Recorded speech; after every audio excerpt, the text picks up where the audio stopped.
बिस्मिल्लाहिर्रहमानिर्रहीम, अस्सलाम वालेकुम। Welcome to my kitchen. आज मैं आपके लिए बहुत ही मज़ेदार सी कस्टर्ड आइसक्रीम की रेसिपी लेकर आई हूँ, जो बहुत ही टेस्टी और बहुत ही मज़ेदार बन के तैयार होती है। बहुत ही क्रीमी और बहुत ही रिच बनती है। तो ये देखिए कितनी ये ज़बरदस्त बन के तैयार हुई है। बहुत ही आसान है इसको बनाना, तो ज़रूर ट्राई कीजिएगा मेरी इस रेसिपी को। तो चलिए इस मज़ेदार सी रेसिपी को बनाना स्टार्ट करते हैं। लेकिन उससे पहले अगर आप मेरे चैनल पर नए हैं तो काइंडली इसको सब्सक्राइब कर दें और साथ ही बेल आइकन को भी प्रेस कर दें, ताकि मेरी हर नई आने वाली वीडियो की नोटिफिकेशन सबसे पहले आप तक पहुंचे। तो यहाँ पर मैंने सबसे पहले एक बाउल ले लिया है और इसमें हम सबसे पहले कस्टर्ड का एक घोल तैयार करेंगे। 2 खाने के चम्मच इसके अंदर मैं कस्टर्ड पाउडर ऐड कर रही हूँ। उसके बाद इसके अंदर थोड़ा थोड़ा मैं पानी ऐड करूँगी और एक घोल सा तैयार कर लूँगी। तो ये देखिए बहुत अच्छे तरीके से हमने इन दोनों चीज़ों को मिक्स करना है, ताकि इसके अंदर कोई भी लम्स ना रहे। तो ये देखिए कस्टर्ड का जो घोल है वो रेडी है। इसको अब मैं एक तरफ रख दूंगी। यहाँ पर मैंने एक पैन ले लिया और इसके अंदर अब मैं 2 कप दूध शामिल करूँगी। आप कोई भी दूध ले सकते हैं, मैं यहाँ पर फुल फैट ले रही हूँ। आप लो फैट भी ले सकते हैं या मिल्क पैक भी यूज़ कर सकते हैं, यह आपकी चॉइस है। तो बस अब इस दूध को मैं बॉयल आने तक पका लूँगी। जब तक इसमें एक अच्छा सा बॉयल नहीं आ जाता, तो जब तक हम इसको पकाएंगे। तो ये देखिए दूध में बॉयल आना शुरू हो गया है। बस इस टाइम पे आकर मैं फ्लेम को थोड़ा सा लो कर दूंगी और उसके बाद इसके अंदर मैं कस्टर्ड डालूंगी। जो हमने कस्टर्ड का घोल तैयार करके रखा हुआ था वो मैं इसमें ऐड कर दूंगी। तो डालने से पहले इसको अच्छे से हिला लीजिएगा, क्योंकि कस्टर्ड नीचे जाके बैठ जाता है। तो ये देखिए कस्टर्ड को मैंने दूध के अंदर शामिल कर दिया है और आप देखेंगे कि फ़ौरन ही दूध बहुत गाढ़ा होना शुरू हो जाएगा। तो बस लगातार चम्मच चलाते हुए हम इसको पकाएंगे। तो 2 से 3 मिनट के लिए मैंने कस्टर्ड को पका लिया है, ताकि इसके अंदर जो कच्चापन है वो ख़त्म हो जाए। तो इस टाइम पे आकर इसके अंदर मैं चीनी ऐड करूँगी। तो मैं हाफ़ कप चीनी का इस्तेमाल कर रही हूँ। आप चीनी की क्वांटिटी को अपने टेस्ट के अकॉर्डिंग कम ज़्यादा कर सकते हैं। चीनी डालने के बाद भी मैं कस्टर्ड को 2 से 3 मिनट के लिए पका लूँगी, ताकि चीनी भी हमारी अच्छे से घुल जाए और कस्टर्ड भी हमारा थोड़ा सा गाढ़ा हो जाए। तो ये देखिए 2 से 3 मिनट हो गए कस्टर्ड को पकते हुए और ये काफ़ी हद तक गाढ़ा हो चुका है।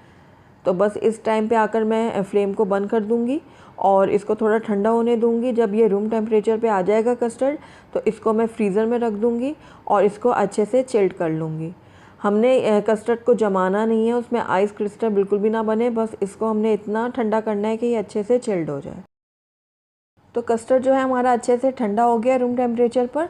अब इसको मैं फ्रीज़र में रख दूँगी तकरीबन 1.5 से 2 घंटे के लिए, ताकि जो कस्टर्ड है वो अच्छे से चिल्ड हो जाए।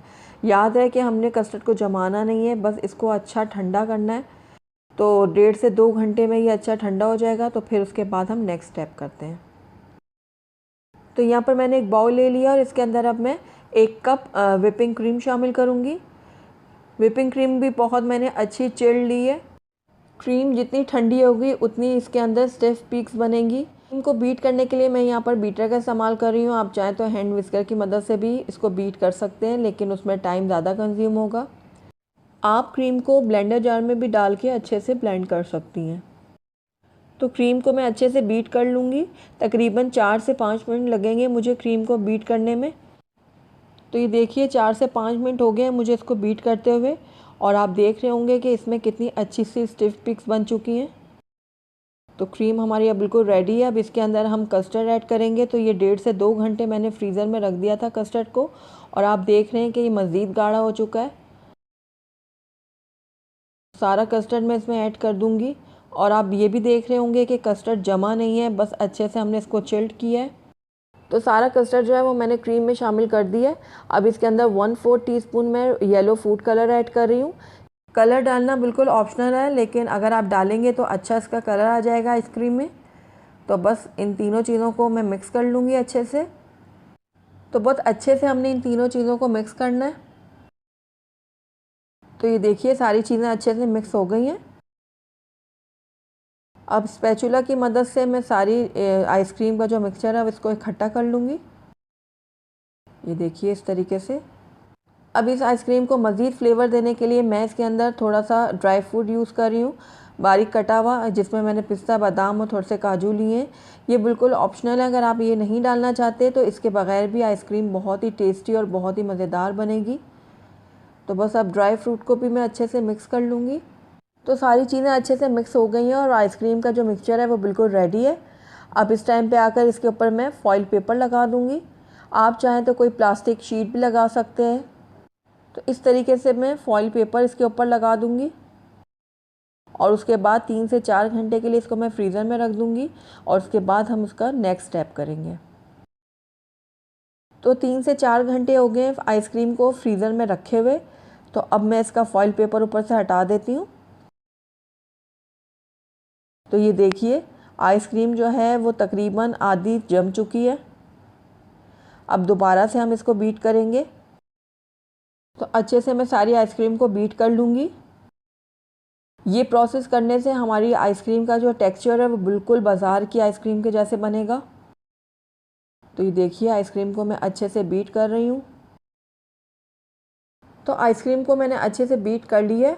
अब इसको हम एक एयर टाइट कंटेनर में ट्रांसफ़र करेंगे।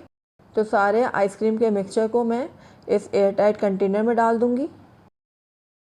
आप अभी से देख रहे होंगे कि इसमें कितना अच्छा सा क्रीमी टेक्सचर आया है।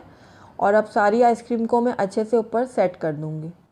आइसक्रीम हमारी अच्छे से सेट हो गई है। अब इसके ऊपर मैं फॉइल पेपर लगा दूँगी। आप चाहें तो फॉइल पेपर ना लगाएं, बस एयर टाइट कंटेनर में ही आइसक्रीम का मिक्सचर डाल दें, वो भी काफ़ी होगा।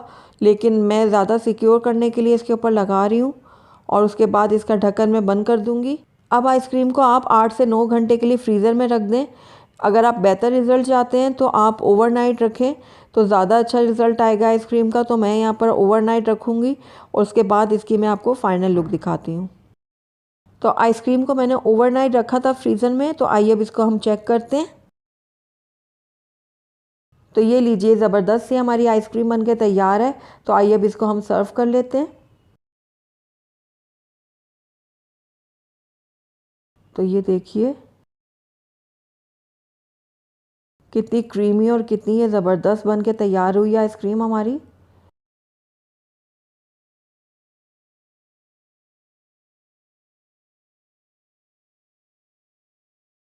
ज़बरदस्त।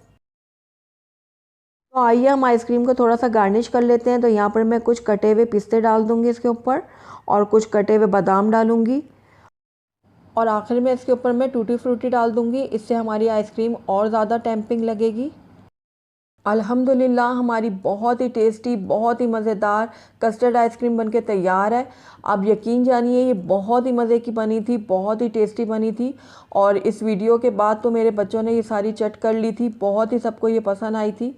तो ज़रूर ट्राई कीजिएगा मेरी इस रेसिपी को।